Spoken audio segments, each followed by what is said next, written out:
Hello, this is Keith Owens, welcoming you to the Afro Fantasy Detroit podcast, a Detroit Stories quarterly production. Today I will be reading you part 5 of The Witch, and I hope you enjoy it.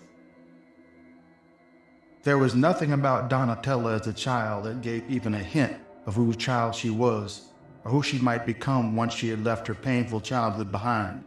She was a small-boned, coffee and cream-colored black girl who was forced to wear comically large black framed glasses so that she could bear witness to the doings of a world in which she had very little interest. No, that's not quite right.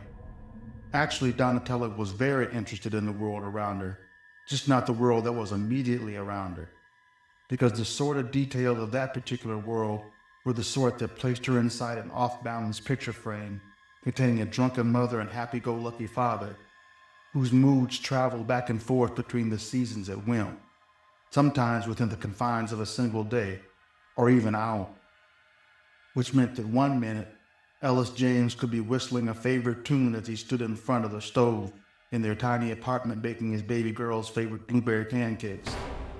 But then the weather would change somewhere between the preparation of pancakes and the anticipated delivery to the breakfast table.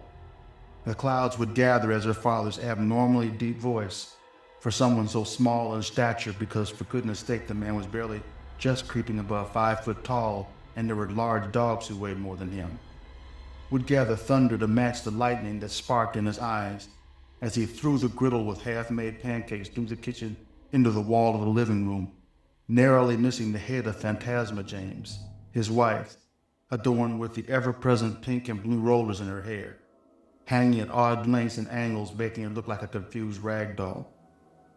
She was slouched to the side, just out of aim on the sofa, smoking a cigarette while pretending to watch TV. Why ain't you the one making these damn pancakes for your daughter, Fan? Ain't you the mother? Ain't you? Ain't that what mothers supposed to do, is make breakfast for their children? Which was when Fan, who Donatella had always assumed was her mother, simply shrugged her amused indifference, not missing a line of dialogue of whatever happened to be on screen at the time, except to say, "But they gotta be your children first, nigga. You shut your damn mouth, Fan. You shut your damn mouth." Which was when Donatella, who only happened to be 8 years old at the time, which was old enough to catch the gist of what her thought she was my mother was saying, scooted around from her seat at the breakfast table, where she had been waiting for pancakes to focus her oversized black flames on "Thought You Were My Mother." "Mama, what?" Which was when Fan began to slowly crouch and sink into the cushions, afraid to meet the inquiring gaze of an 8-year-old child who should never had to ask that question. "It ain't nothing, baby," she muttered. "It ain't nothing. Your mama and daddy just fighting is all. You know how we fight. This ain't the first time you... But Mama, you said..." Well, that's it for today. Thanks for joining me, and I hope you enjoyed this reading of The Witch Part 5. I hope you'll join me again next week for Part 6.